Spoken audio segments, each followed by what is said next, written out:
जनता उनके राजनीति के पन्नों को फाड़ फाड़ कर चिथरा चिथरा कर फेंक दी है।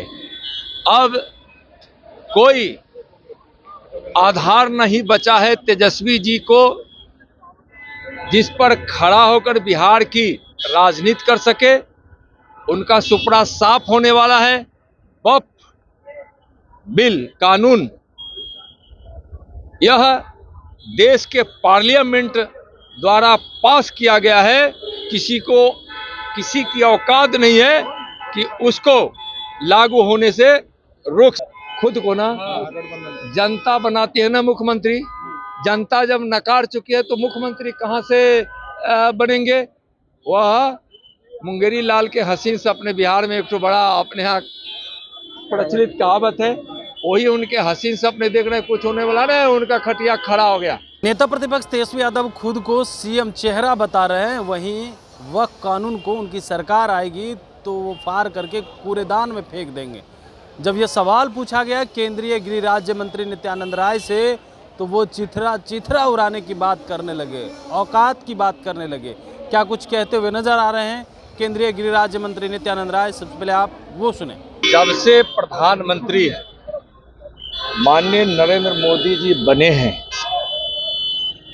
तब से देशद्रोहियों पर कड़ी नजर रखी गई है और माननीय प्रधानमंत्री आदरणीय नरेंद्र मोदी जी के नेतृत्व में और माननीय गृह मंत्री श्री अमित शाह जी के मार्गदर्शन में इस देश से आतंकवाद लगभग सफाया की ओर है।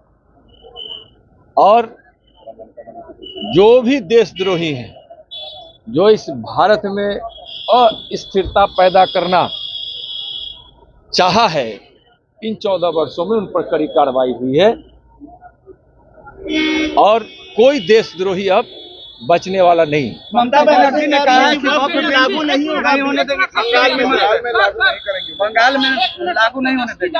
खुद स्वयं की मुख्यमंत्री जनता उनके राजनीति के पन्नों को फाड़ फाड़ कर चिथरा चिथरा कर फेंक दी है।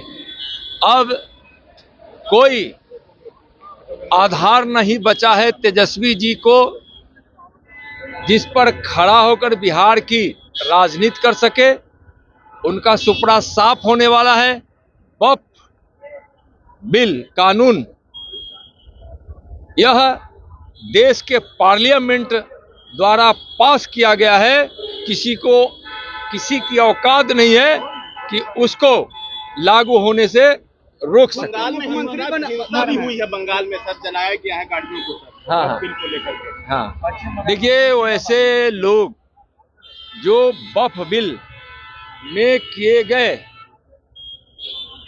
या लाए गए कानून को समझ नहीं पा रहे हैं और वैसे लोग जो भ्रम फैला रहे हैं, वैसे लोग के बहकावे में आकर लोग इस प्रकार का उपद्रव कर रहे हैं। वक्फ विधेयक जब पार्लियामेंट में आया था तो माननीय गृह मंत्री जी ने एक एक पहलुओं पर विस्तार पूर्वक देश को और माननीय सदन को बताया था।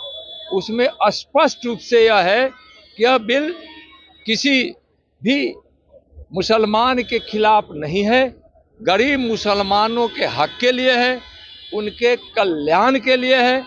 जो पहले कुछ लोगों की संपत्ति बनकर रह गई थी, जिसका दुरुपयोग करके या अपने हित में करके वैसे मुट्ठी भर लोग जो वक्फ बोर्ड पर काबिज होकर इस प्रकार से लूट रहे थे, उसके खिलाफ का कानून है। यह गरीब मुसलमानों के हित का कानून है। इसलिए आज इस देश का कोई गरीब मुसलमान इसका विरोध नहीं कर रहा है। खुद ने मुख्यमंत्री का चेहरा घोषित कर दिया है सर।